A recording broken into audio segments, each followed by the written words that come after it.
चूहेदानी। बहुत समय पहले की बात है, रहमान चाचा के यहाँ एक चूहा रहता था। हर दिन की तरह उस दिन भी बाजार से गांव लौटते वक्त चाचा झोले में कुछ सामान लेकर आए। झोले से बिस्कुट का पैकेट निकलते देखकर चूहे के मुंह में पानी आ गया, लेकिन ये क्या, अगले ही पल उसके पैरों तले जमीन खिसक गई। चाचा आज बाकी सामान के साथ एक चूहेदानी भी खरीद कर लाए थे। चूहा फौरन भागकर मुंडेर पर बैठे कबूतर के पास गया और घबरा कर कहने लगा, यार आज बड़ी गड़बड़ हो गई, चाचा मुझे मारने के लिए चूहेदानी लेकर आए हैं, मेरी मदद करो, किसी तरह इस चूहेदानी को यहाँ से गायब कर दो। कबूतर मुस्कुराया और बोला, पागल हो गया है, भला मुझे चूहेदानी से क्या खतरा, मैं इस चक्कर में नहीं पड़ने वाला। ये तेरी समस्या है, तू ही निपट। चूहा और भी निराश हो गया और मुर्गों के पास हौंफता हुआ पहुंचा, भाई मेरी मदद करो, चाचा चूहेदानी लेकर आए हैं। मुर्गे दाना चुगने में मस्त थे। चूहे से कन्नी काटते हुए बोले, अभी हमारा खाने का टाइम है, तू बाद में आना। अब चूहा भागा भागा बकरे के पास पहुंचा और अपनी समस्या बताई।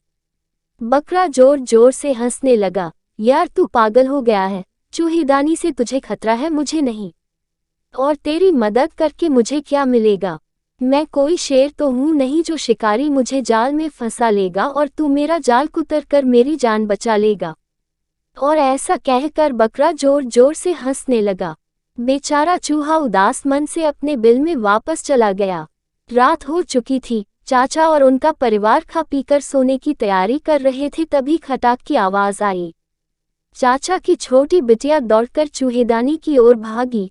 सभी को लगा कि कोई चूहा पकड़ा गया है। कबूतर, मुर्गे और बकरे को भी लगा कि आदत से मजबूर चूहा खाने की लालच में मारा गया।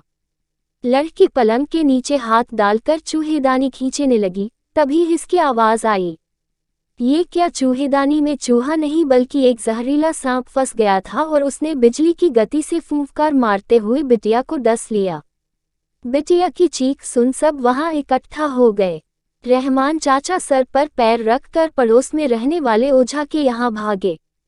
ओझा ने कुछ तंत्र मंत्र किया और बिटिया के हाथ पर एक लेप लगाते हुए बोले, बच्ची अभी खतरे से बाहर नहीं है, मुझे फौरन कबूतर का कंठ लाकर दो, मैं उसे उबालकर एक घोल तैयार करूंगा जिसे पीकर यह पूरी तरह स्वस्थ हो जाएगी। ये सुनते ही रहमान चाचा कबूतर को पकड़ लाए। ओझा ने बिना देरी किए कबूतर का काम तमाम कर दिया। बिटिया की हालत सुधरने लगी। अगले दिन कई नाते रिश्तेदार बिटिया का हाल चाल जानने के लिए इकट्ठा हो गए। चाचा भी बिटिया की जान बचने से खुश थे और इसी खुशी में उन्होंने सभी को मुर्गा खिलाने की ठानी। कुछ ही घंटों में मुर्गों का भी काम तमाम हो गया। ये सब देखकर बकरा भी काफी डरा हुआ था, पर जब सभी मेहमान चले गए तो वो भी बेफिक्र हो गया। पर उसकी ये बेफिक्री अधिक देर तक नहीं रह पाई। चाची ने रहमान चाचा से कहा, अल्लाह की मेहरबानी से आज बिटिया हम सब के बीच है। जब सांप ने काटा था तभी मैंने मन्नत मांग ली थी कि अगर बिटिया सही सलामत बच गई तो हम बकरे की कुर्बानी देंगे। आप आज ही हमारे बकरे को कुर्बान कर दीजिए। इस तरह कबूतर, मुर्गे और बकरा तीनों मारे गए और चूहा अभी भी सही सलामत था।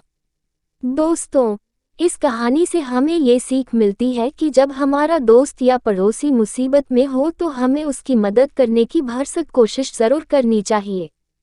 किसी समस्या को दूसरे की समस्या मानकर आंखें मूंद लेना हमें भी मुसीबत में डाल सकता है। इसलिए मुश्किल में पड़े मित्रों की मदद जरूर करें। ऐसा करके आप कहीं ना कहीं खुद की ही मदद करेंगे।